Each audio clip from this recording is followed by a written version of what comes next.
Hey everyone, welcome back to my channel, or welcome if you are new. My name is Tonya, and in today's video we're going to be talking about the 9 different books that I read in the month of February. I always love these videos where I get to go back and talk about all the books I read and share my thoughts on them and hear what you all thought about these books, or if there's something you're interested in reading, or if you had a different take than I did. So one of my favorite videos to make during the month, and so glad that you stopped by here to spend time with me today. So go ahead, grab yourself a yummy drink, sit back, get cozy, and let's talk about some books. So I always like to start off with kind of my stats for how my month of reading went. And in the month of February, I read 9 books. 6 of those were physical or ebooks, and 3 of those were audiobooks. And as far as my TBR for February, out of the 6 books that I chose, I read 5 of those. The one I didn't get to was The Sword of Kaigen. I definitely will be reading that one at some point this year because it's part of my 26 books to read in 2026, but I just didn't make it to it in February, but definitely still on my radar to read. And then for the physical books or ebooks that I did read, that totaled up to 2,793 pages, which that is a little lower than I typically end up reading in a month. Usually I'm in the 3,000-ish range, so I was slightly under that, but not by too far. So audiobook-wise, it was a pretty heavy month for me. I listened to 3 different audiobooks, and I listen to them at regular speed. I don't speed them up because I can't take it if the characters' voices end up sounding like Mickey or Minnie Mouse. So I stay on the normal speed, and I had 45 hours and 33 minutes of listening time, which typically I get through 1 or 2 audiobooks in a month. So like I said, February was kind of a big listening month for me. Then with all that being said, let's jump into the books. So the first book we're going to talk about is The Final Empire by Brandon Sanderson. And this was finally the month that I dipped my toes further into the Cosmere. Previously, I had read Tress in the Emerald Sea, and that's the only Brandon Sanderson book that I've read. And that one ended up, it was good, but it was a little young for me. It is a more YA fantasy, where The Final Empire, which is the first book in the Mistborn saga, that is more of an adult epic fantasy. So I did end up really enjoying it. I gave it 4 stars, and it gave me a little, insight into what all the hype is about Brandon Sanderson. Now, I wouldn't say like he has the most lyrical or perfect writing or anything of that nature, but what he did so well in this book is building the world, making characters that we wanted to, become invested in and hang out with and learn more about and, root them on, and just a really unique and expansive magic system. I will say, I think the magic system is one of the things I enjoyed most about this book. And if you're not familiar with the Mistborn saga, we're following a young thief named Vin, and she kind of gets entangled in this plot with a bunch of other individuals to kind of overthrow the current ruler of the land that she lives in.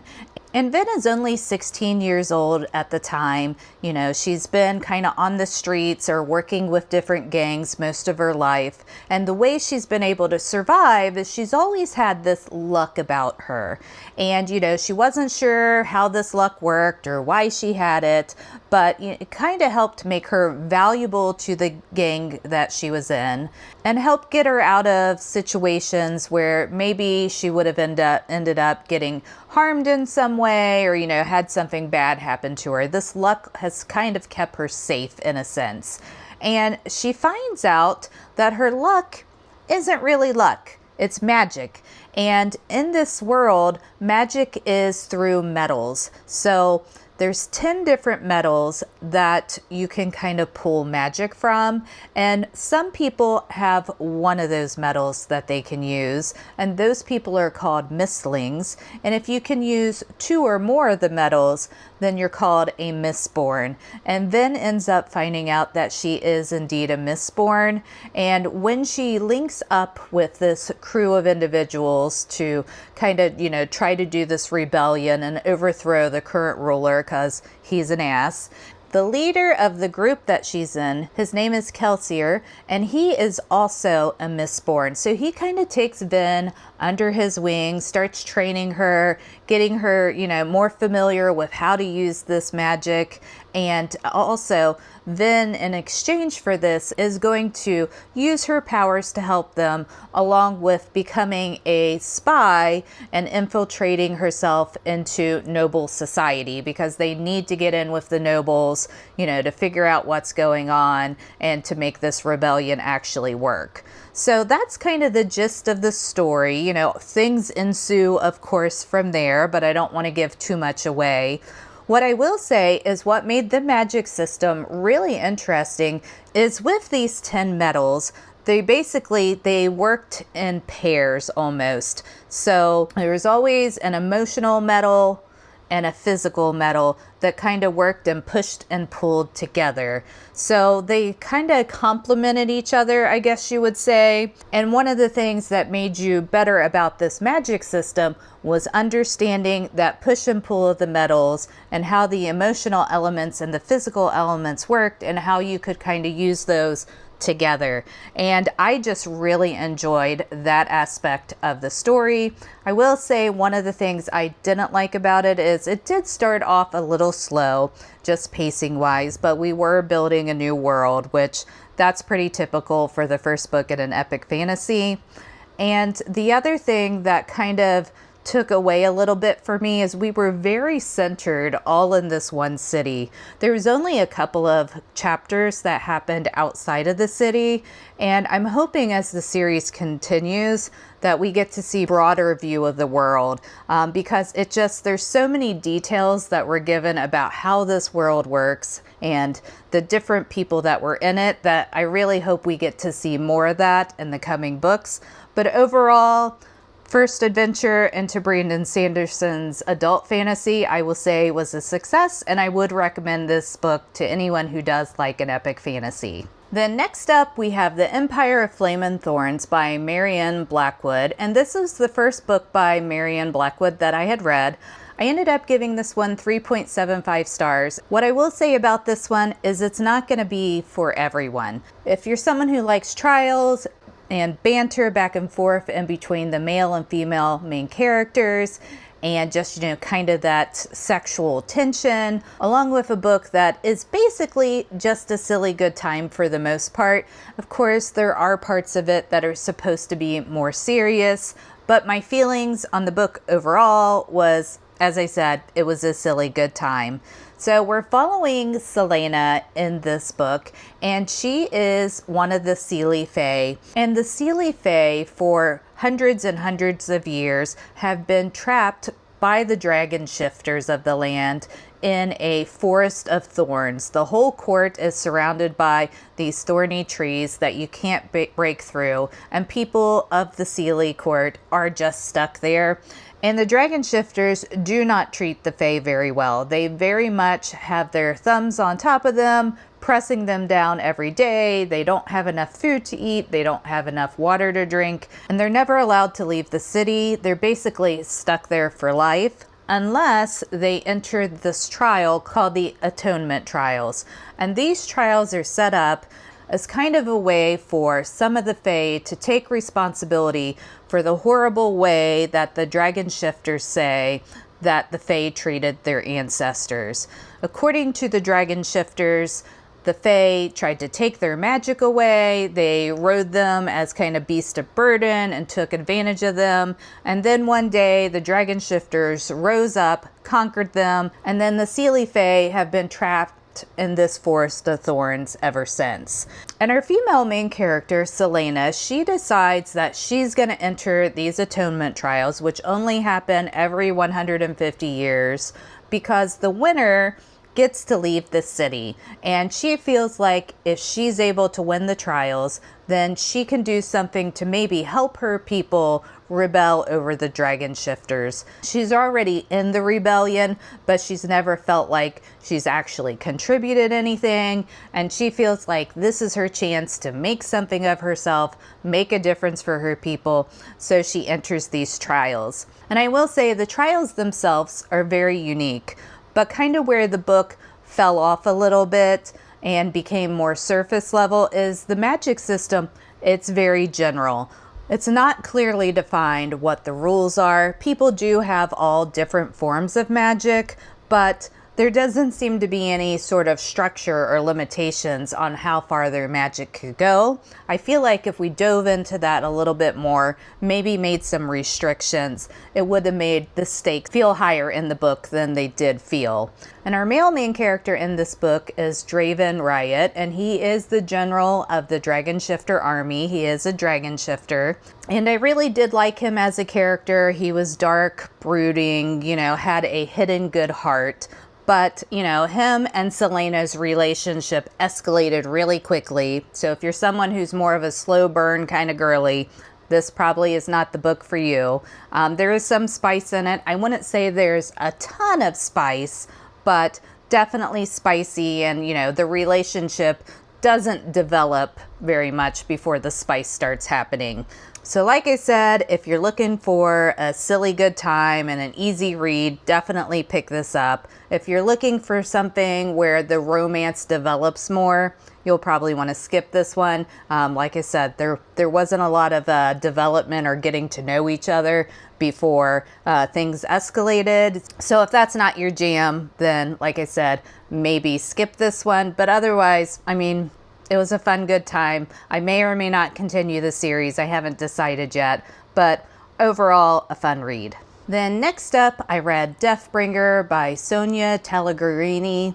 Hopefully I pronounced her name correctly, but this is a new release that will be coming out. I think it comes out in the UK the end of April, and it comes out here in the US the beginning of May. And this one I gave 4 stars. I really enjoyed it, would highly recommend.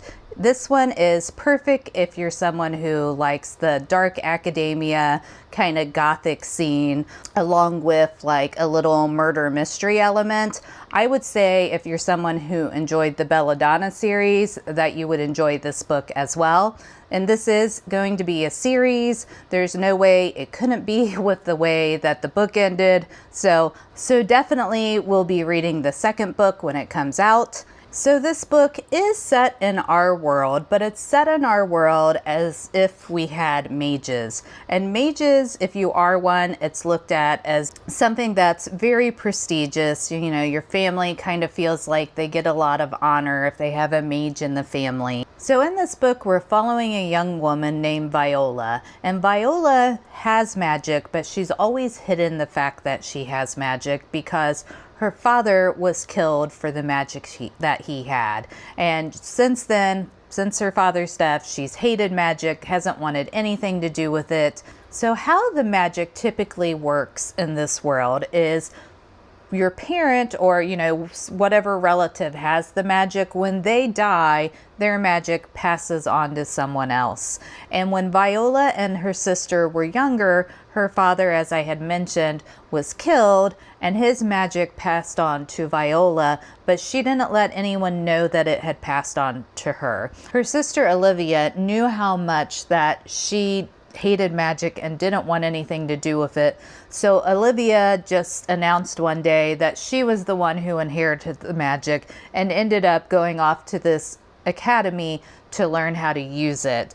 And she's been able to keep up this front for, many, many years. She's been attending this academy. Everyone thinks she's a mage, but it's kind of got to the point where they're at the final exams to become a true mage. And before this final exam can take place, Olivia ends up getting murdered. And this destroys Viola's whole world. She loves her sister dearly. She can't believe this has happened.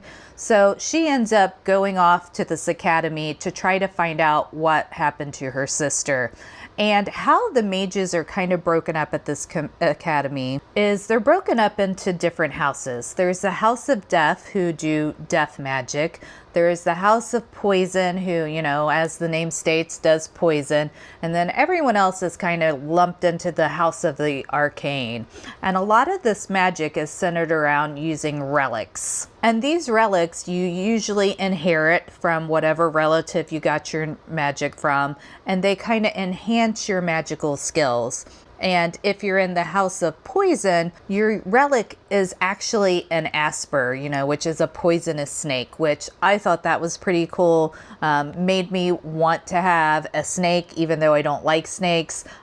So that part was definitely unique. And as Viola is in this school, trying to, figure out what happened to her sister, she's also having to accept the fact that she's going to have to learn more about her magic, which is death magic, and how to use it in order, to solve this mystery of what happened to her sister. And her sister has not been the only one that was killed, so there's this greater mystery on top of that.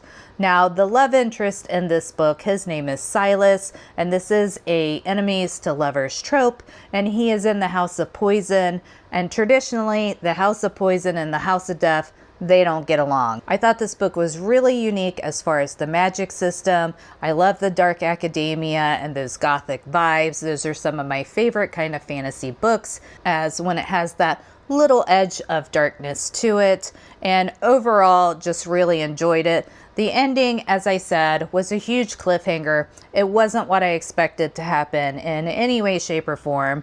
And I will say I was a little perturbed by it, but it has hooked me in where I want to find out what happens and continue on with the series. So definitely enjoyed this one and would recommend you pick it up when it comes out in May. And then next was my 5-star read of the month, which is The Will of the Many by James Islington. And this book had me hooked from beginning to end. Now, I will say at the beginning, there is quite a bit of world building.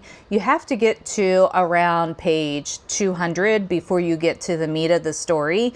And usually when a fantasy book has so much world building at the beginning, it can feel a little slow.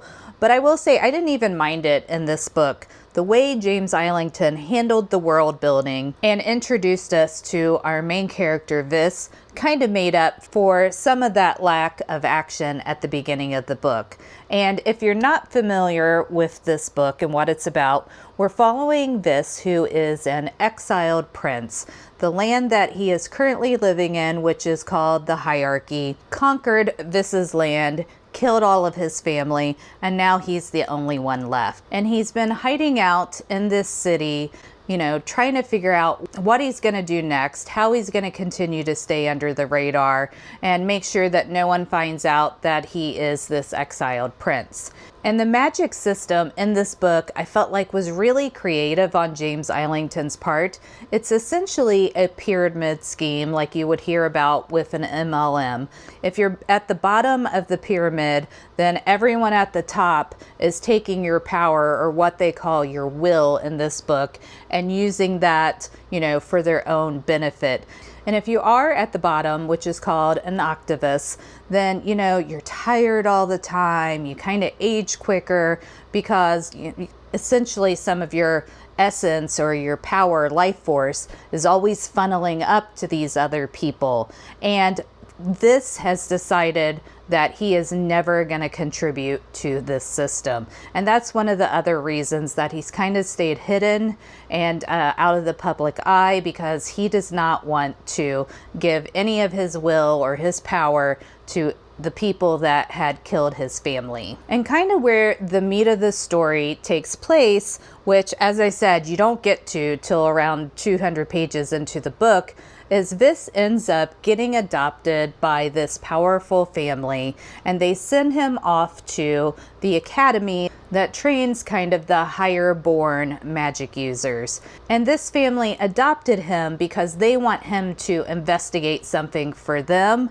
But really what Vis's plans are is he's going to get in there, learn what he can, and then take the hierarchy down from within. And then once he's in this academy, you can really see how this empire, this hierarchy, has groomed and conditioned all of its inhabitants to kind of give up their will. Because when you think about it, why would someone do that? Why would someone give all of their energy and power to people above them and not really get anything back for it? they're told it's for the greater good and it keeps the land running. But, there's been a lot of, as I said, grooming and conditioning that had to go into this to get all the people in this land to buy into this kind of pyramid hierarchy. This book, it had a lot of great plot twists. One in particular happened at page 327, which if you've read the book, you know what it is. I definitely didn't see that one coming. Then at the end of the book, things just started happening. There was one twist after another twist after another twist. And one of those twists, I will say, was predictable, but not how the whole thing played out. Lulu, you okay? Sorry, Luna was having a puppy nightmare, apparently.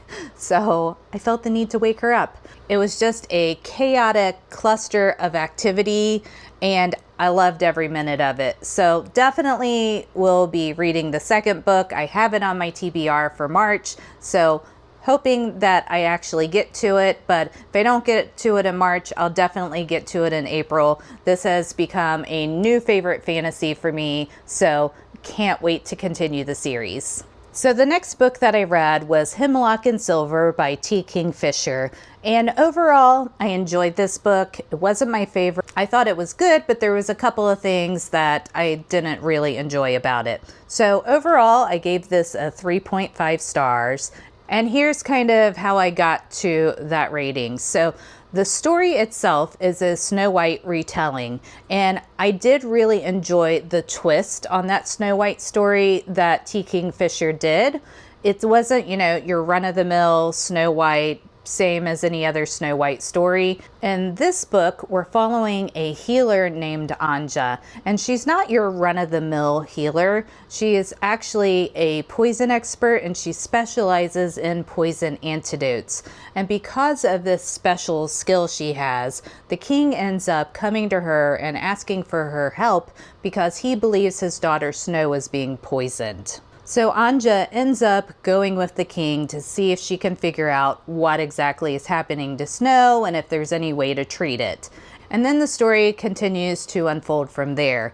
Where I kind of had a problem with the book is Anja as a character felt like she was made to be quirky for the sake of being quirky. It didn't necessarily fit with the storyline, in my opinion. I felt like she came off more like a bull in a china shop, and just her interactions with some of the other characters felt very surface level and very awkward. Now, that was part, I think, by design. This character was described by T. Kingfisher as, someone who's not very good with people, would rather be with their books, doing their experiments, and just kind of awkward socially. But the way it was portrayed, I just felt like took away from the story a little bit, and I couldn't get that connection between healer Anja and the other characters in the book. So for that reason, it ended up being a 3.5 for me. I will say this is still a good book. If you're a fan of cozy fantasy, I think you would still really enjoy it. But for me, wasn't my favorite. Still enjoyed my time reading it, but I don't feel like it was a book that I'm going to think about very much now that I finished it. Then the final physical book I read this month was The City of Stardust by Georgia Summers, and this book was such a pleasant surprise for me. I picked this up on a whim at Barnes & Noble's one day because it was on sale, and then it sat on my TBR for a year. I didn't really have any desire to pick it up, and then I did end up reading it last month, and I had no expectations on how it was going to go, and I ended up giving this book 4 stars. Georgia Summers' writing is just enchanting, is the best way to describe it, and I really enjoyed my time in this book and with the characters. So this book is set in our modern world. Now, I will say it was nice. Georgia Summers, she incorporated some of our modern, technologies and things of that nature, but there wasn't a lot of references to Instagram or Facebook or, things that can kind of date the story. And kind of running parallel to our, normal world that we live in every day. there's this other layer that's a secret society, and the people that are in this kind of other realm that coexist with our realm are called the scholars. And the scholars, they do have magic, and they kind of just live on the fringes of our society. You know, some of them are using this magic for good, others are using it, you know, to kind of party all the time and jump from city to city and live kind of a nomad wanderlust kind of life. And in this book, we're following a young girl named Violet, and her mother has been missing for quite some time. She's been raised by her uncles, and she's kind of known that maybe something was a little bit off about her family, but she never really understood what that was. And she comes to find out when she reaches a certain age that her family is cursed. And every generation, someone in her family has to go off with one of the scholars whose name is Penelope, and then they never return. No one knows what happens to them. And Violet reaches the age where she's supposed to kind of sacrifice herself and go off with Penelope and to fulfill this curse that is on her family. And obviously, that is not something that Violet wants to do. She ends up bargaining for a little more time, and she goes off on her own to see if she can break this curse. She also ends up meeting a young man named Alexander, and they have a relationship that forms and kind of grows over the years as well. And their dynamic is really interesting because there's definitely a love interest there, but there's also some betrayals and different things that happen that kind of pull them apart. So just really enjoyed the story. It was a short one, didn't take very long to read. And I will say the best part of this book was Georgia Summers' writing, because she just pulls you in with her descriptions and the feeling of the world, you know, and the way the characters are built. And I know I've used this word already a few times, but it's the best way I know how to describe it, is you're just fully enchanted and drawn in by the story. So I would say this one, it definitely has a plot, but I would say that the feeling of the world you're in and the characters and how they interact with this world outshines the plot, but I was here for every minute of it. This is a standalone book, but I would love to see this author write more books that have this society of scholars in it, because that was, you know, part of what gave this book so much charm. And I would definitely read more books with that kind of theme in it. All right, and now we are on to the audiobooks. And I must say, I had a really good month of audiobook listening. Every book that I listened to was a 4.5 stars. So a really, really good month of audiobooks. And the first one we're going to talk about is Project Hail Mary by Andy Weir. And this is a science fiction book. I don't read a ton of science fiction, but I do throw one in there on occasion. And I will say this book definitely didn't disappoint. I had wanted to get it read before going to see the movie this month, which I'm actually going to see it on Saturday. And I'm really interested to see how they kind of portray some of the things that went on in the book in the movie. My hope is they keep the ending the same, but we shall see what Hollywood decides to do. As you know, sometimes book to movie adaptations are done really well, other times not so much, but I have high hopes. And one of the main things that made this book so good was the narration. This is one where I definitely feel like the audiobook was the way to go. The narrator did such an amazing job of conveying all of our main male characters' feelings and actions and things that he was going through, and you know, the vastness of space while being all alone. And his narration just brought another layer to an already amazing story. And I'll just give you a brief little background on this because I don't want to spoil it for anyone. And it is kind of hard to describe this particular book without giving too much away. And we're following a scientist named Ryland Grace, and he wakes up and he finds himself in space. and he's not sure how he got here. So as the story evolves, we're following kind of two different timelines. There's the current timeline that Ryland finds himself where he's in space, and then there's the timeline that are in the past where he's still on Earth. And in between the present day timelines and these past timelines, the story kind of starts to build and eventually come together where, we know what the full picture is. And the way that Andy Weir told this story was truly amazing because there's not a ton of character interaction. We're spending a whole lot of time with our male main character in a very limited environment. And this book made me feel all the feelings. There was times where I was laughing. There was times where I was crying. There was times where I was like, what the hell? There was just a whole plethora of emotions that happened throughout this book. And it was just truly enjoyable. Great book. I finished this one super quick. I couldn't stop listening to it. Every time I had a little break in my day or an opportunity to listen to the audiobook, I found myself turning it back on. So great book, would recommend. And as I said, I'm going to see the movie this weekend and I'm hoping it doesn't disappoint. Then next, I listened to Duskbound by Parker and Lennox, and this is the second book in the series. It comes after Riftborn, and I will say I did enjoy this book more than I enjoyed the first book. First book wasn't bad. I think I gave it a 4-star. This one, I was at 4.5 stars. And what made this book stand out over Riftborn is just the character development and the growth that happened with our female main character, Thea. She comes off in the first book as being kind of timid, unsure of herself, never really knowing where she fits in society.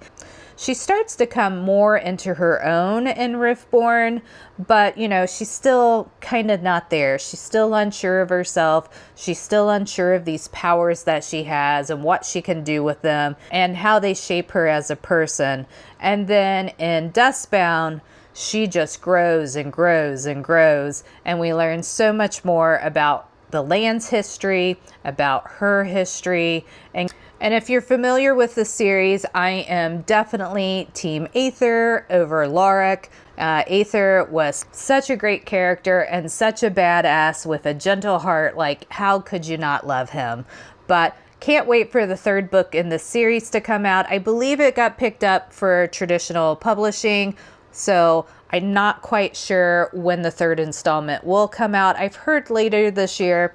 Not 100% sure, but I'll definitely be picking it up as soon as it hits the shelves.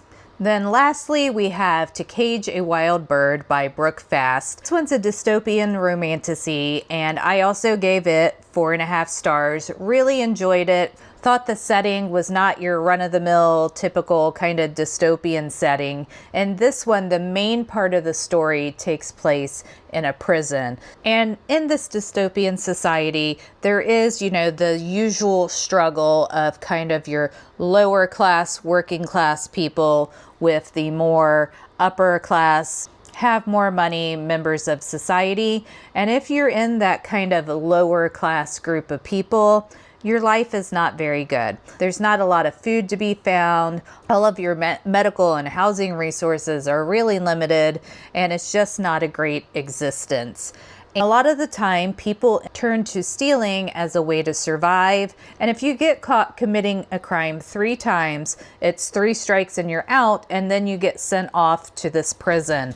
And this isn't your standard prison. What happens when you end up incarcerated is those rich kind of upper crust people get to come to the prison and hunt you down like you're a wild animal. And that's how they control the population and make people pay for their crimes. So they let these prisoners loose in this field, and then the wealthy come with their guns to these unarmed people and chase them down and try to kill them. So there's people that die in each one of these hunts, and if you're able to make it to a certain tree, then you survive. And it's called the blood tree because so many people die right before they get to this tree that their blood is essentially splattered all over it, giving it a red tone. So it's definitely a horrible environment, and if you go to this prison that it's essentially a death sentence. The longest survivor of these hunts has been 2 years, which, that's not a lot of time. And you have to remember, a lot of these people aren't true criminals. They stole food so that they could survive, or, they had a crime pinned on them from someone who was wealthy and made them take the blame. It's not like everyone that is in this prison is a bad person. Some of them are, but for the most part, it's just people who have got caught up in how society, has put the classes in this dystopian realm. And our female main character in this book is named Raven, and she is a young woman who is in her 20s, and she is a bounty hunter. So she's been hunting down her fellow working class people and turning them into the authorities in order to have money for her and her brother Jet to survive. And her brother doesn't like that she has this job, and Raven doesn't really like that she has this job either. Her parents were rebels who ended up getting killed when her and her brother was young, and that's kind of why she's taken on this role of bounty hunter, because she has no other way to provide for herself and her brother. And her brother ends up getting arrested and going to this prison. And Raven decides that the only thing she can do in order to get him back is she's going to get arrested as well and, work on getting him out from the inside. And she makes a deal with some resistance leaders who are going to help her get into the prison, kind of help her as much as they can along the way. And then in the end, if she does a certain task for them, they will help her and her brother escape, assuming they survive being hunted like animals. So this book had a lot of great found family. Raven meets, some of her fellow prisoners and becomes close with them and learns their stories and how they ended up there. There's a lot of themes of morality and oppression and, all those just things that you can imagine are taking place in this dystopian world in this prison. So lots of great themes throughout the book. I really did also enjoy the love interest whose name was Vale. So Vale and Raven had really great chemistry the whole time, and I also enjoyed how fast-paced this book was, and that you were on edge and feeling the tension of these hunts the whole time throughout the book. The one point I would say was kind of a negative is I wish that the book was a little longer. I felt like we worked the whole book to get to this ending, of them trying to get out of the prison. And then with what transpired at the end of the book, I just felt like we could have spent more time, on those last events that have been so important throughout the book. So that's kind of my only one critique of the book. The ending was still good. I just would have liked to have spent more time in it. This is a series. I will be continuing it. And overall, just a really enjoyable read. So that's going to be it for my February wrap up. I hope you enjoyed hanging out with me as we chatted about the books that I read this month. Definitely let me know down in the comments if you've read any of these books and what you thought of them, or if you haven't read any of them, if any of them are on your radar to read, or you can let me know what your favorite book was you read in February. So thanks again for being here. Take care, keep reading, and I'll catch you in my next video. Bye.